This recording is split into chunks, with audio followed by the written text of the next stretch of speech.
Hey guys, it's Siobhan with To Kitty and Beyond. Welcome back to my channel, or if you're watching this over on the Higher Self channel, you can click on the link in the description box below and it'll take you over to my homepage.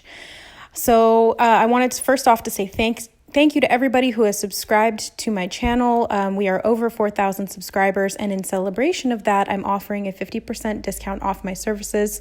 So for that, tarot readings and holographic Usui Reiki sessions as well.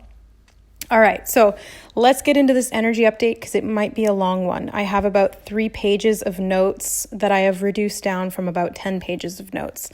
So this is information that I have been getting through channeling as well as through synchronicities and symbolism that has been presented to me. So I keep a journal of all of the symbols that I see on a continual basis, and then I piece together in addition with my own channelings and things that I'm being drawn to through books or television to get the story put together. So connecting the dots, putting the puzzle pieces together to see the bigger picture.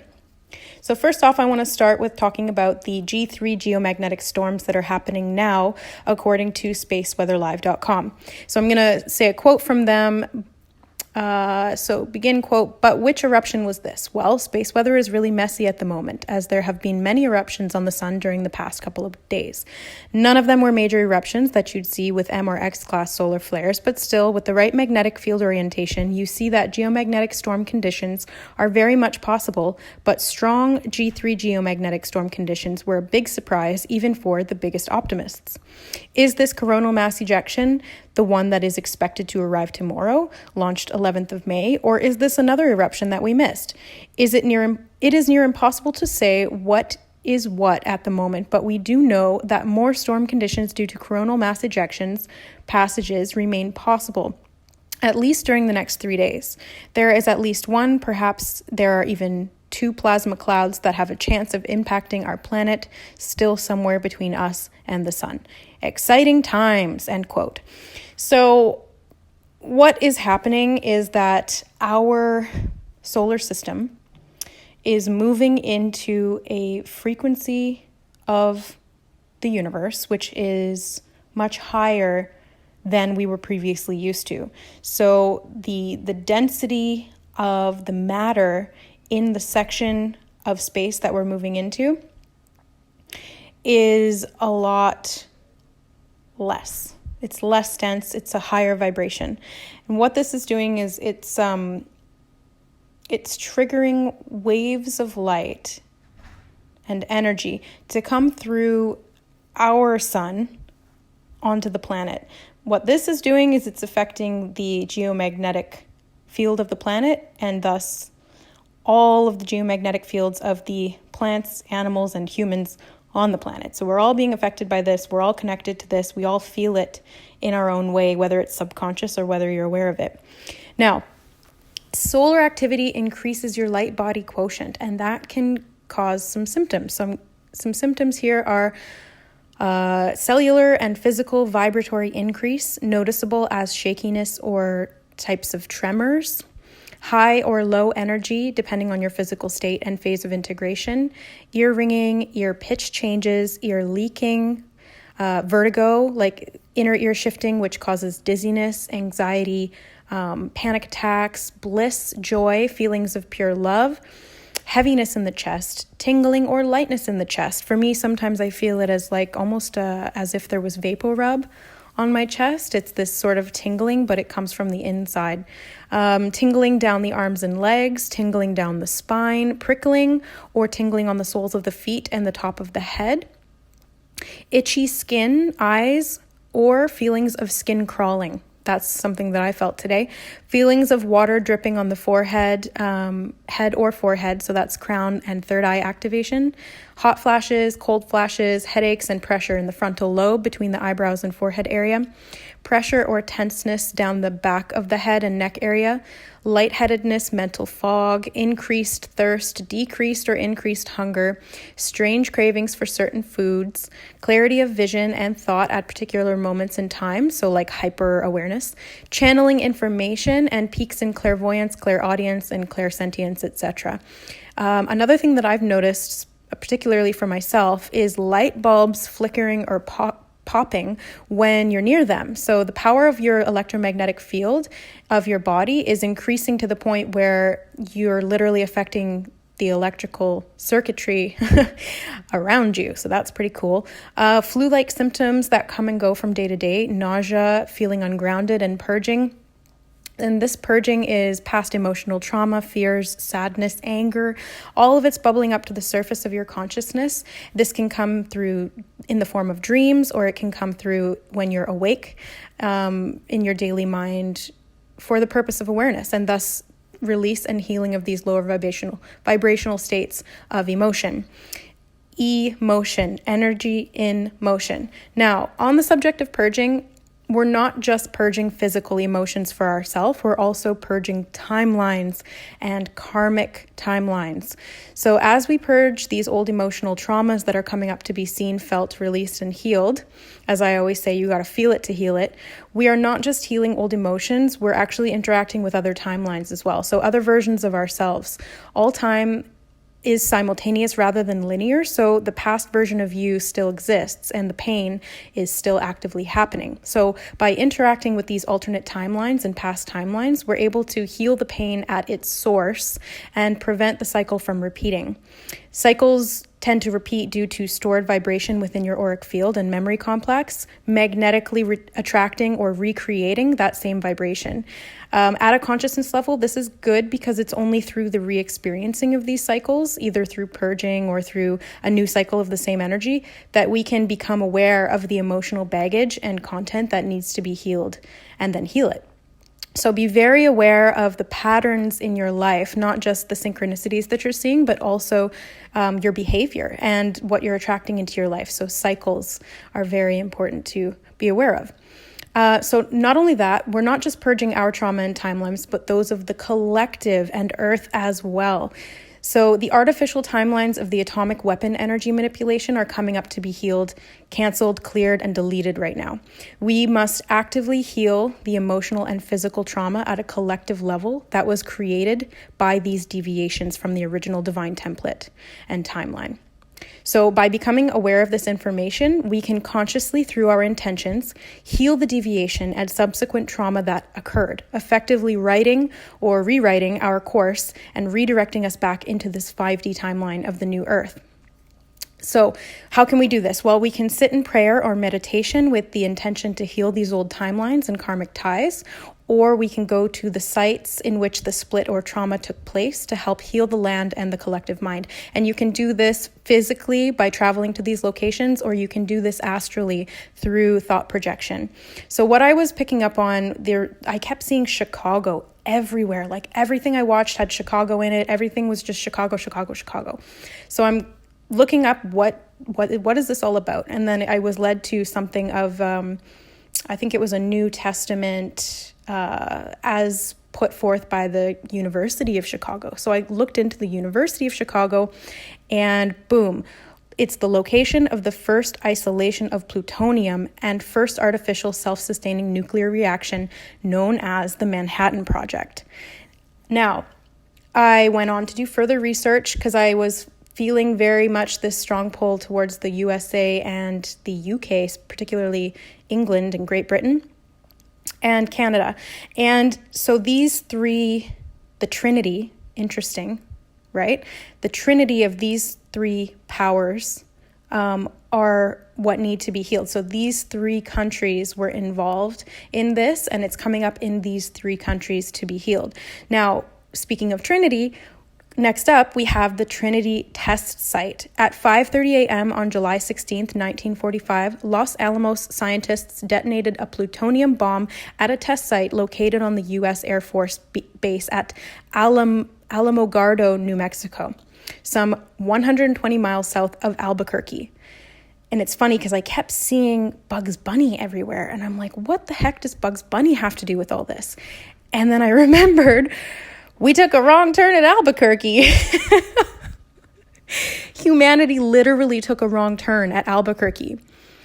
This timeline shot off from the original timeline template and created this alternate false narrative. And this is what's coming up to be healed.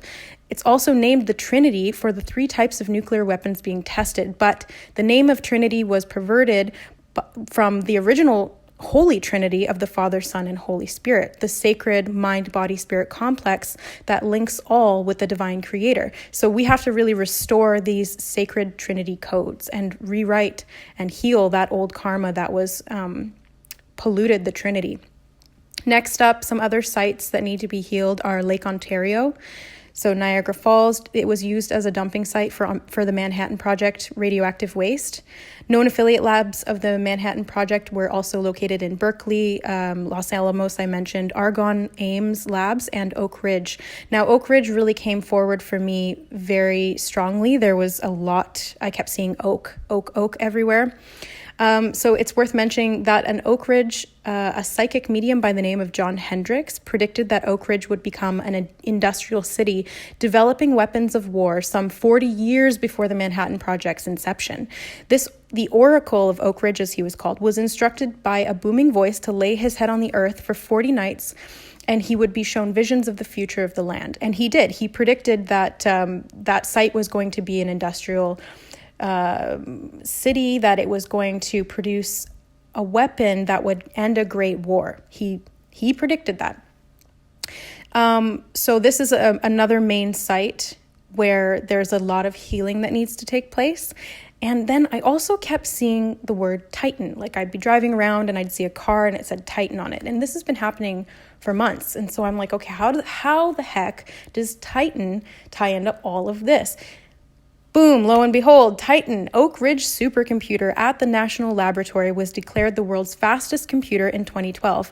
So this is linking to the AI, artificial intelligence timeline, which is an offshoot of the atomic timeline as well. So these are both negative, manipulated timelines that are created artificially by the powers that be to control the direction of human evolution.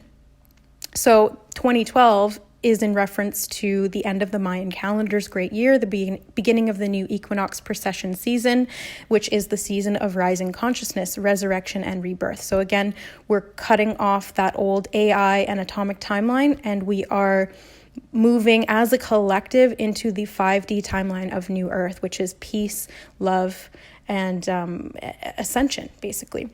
Now, another obvious site here is Hiroshima in Japan, which was the detonation of the A-bomb. And now it's funny because I was just about to start recording this video, and I stopped and went to do something else. And then I was looking at my phone, and I'm scrolling on Instagram, and this post came up, and it was Zahn's middle school uranium. So mainstream media is pumping that uranium, a radioactive project, related to atomic weaponry, is being found in a middle school of all places. So they're trying to reactivate the atomic timeline through fear and propaganda attached to the nuclear radiation and cancer, fear of radiation and cancer. So that's how they're trying to keep this timeline going. So we need to be aware of that as awakened individuals, as light workers, as warriors of the rainbow. We have to be aware of that and spread this information so that we can cancel, clear, and delete everything that they're trying to push on the collective. So I've also been seeing the images of an hourglass, which represents the sands of time, infinity, the flow of time, toroidal energy flow, balance, duality, and the splitting of the atom, as can be seen in its hourglass shape. This shape also represents cell division and thus links to our evolution. What my attention's being drawn to is the flipping of the hourglass, which represents the nearing of the time of the polar flip or shift. So the changing magnetic fields of the Earth are being influenced by our movement through space into a zone of the universe with very high vibrational frequencies, which I was talking about, which are then activating our sun and causing these solar flares, CMEs, coronal halos, and geomagnetic storms. As the magnetic field of the Earth shifts, the poles will begin to shift. And this process has actually already started, but this process will involve major plate tectonic shifting and surface plate rotation. So if you follow me on Instagram at @2kittyandbeyond, all one word, you will have seen that I channeled some information information from the Pleiadian Council of Light on Earth movements and shifting as we integrate this light. And this is exactly what they were saying. And then I happened to pick up a book that I have, and I haven't actually read it, but I was called to buy this probably about a year ago, and I haven't picked it up. I was called to pick it up and start reading it. So yesterday I read about a quarter of the book, and lo and behold, there's some information which is relating to the information that I had just channeled. So key 113:9 from the Book of Knowledge, the Keys of Enoch, says solar bombardment will open up vortices of energy, which will change the mantle of the earth due to tremendous amounts of liquefied material being electromagnetically pinched and ejected out of the core of the earth. It goes on to say that this is the beginning of our final phase. Upon entering the lip of the electromagnetic null zone, the whole solar system will be picked up and reseated in a different vibratory dimension of the galaxy. The solar system shall be projected into a different system of harmonics, which will require fifth-dimensional bodies. So this is exactly what's happening right now at a physical level with our own bodies and with the earth. So this information is not coming up to instill panic and fear. I really want to reiterate that, because this can be very triggering information, but it's up to us to stay in a high vibrational state of balance so that we can assist the world as it transitions through this change. So this is coming up to let you know that the time is nearing where the Earth's magnetics will shift. This in turn affects the human body, mind, spirit complex's magnetic field. We are being ushered into a time of transformation, a living death process, a physical change in matter linked to incoming higher frequencies. The judgment of humanity is at hand, but this really means ascension. Harvest, resurrection, rebirth, and advancement from the 3D body and mind to the 5D body and mind, the light body. Our time of graduation is at hand. This apocalypse is not something to be feared. Etymologically, the word apocalypse stems from the Greek word apokalypsis, which means to uncover or reveal. This is not the end of the world, people. This is the removal of the veil, the uncovering of sacred realms. This is the time of revelation, the time of disclosure of sacred truths, the awakening, the revealing of the true self, the light body self. So activation of the light body, you can use sacred words and sounds, intentional movement, meditation, connection to source through the pillar of light. Kundalini activation, DNA activation goes hand in hand with that, and Merkaba activation, which is the light spirit body. It is a protective light vehicle used for cosmic, universal, dimensional travel in light body form. And I'm going to put a link below this video to Drumvalo Melchizedek's Merkaba activation video, and so that you guys can all learn to do this technique to activate your Merkaba so that we can ascend into the 5D new earth safely. So we need to share this information so that we can, number one, integrate this light into our physical body. Number two, heal the karmic timelines that are coming up, the false narrative timelines and the control and manipulation timelines. Those need to be healed and cleared. And third, so that we can activate and learn to work with our Merkaba and our spirit light body so that we can ascend and assist humanity in the ascension process as well. All right, guys, so take what resonates and leave the rest. Everybody's on their own journey. I wanted to share this with you so that we can all move forward together in our spiritual evolution as a collective. Again, if you'd like to book a personal reading with me or a Reiki healing session, all of the information is in the description box below of my videos. All right, I love you. Thank you so much for listening. We'll see you next time. Bye.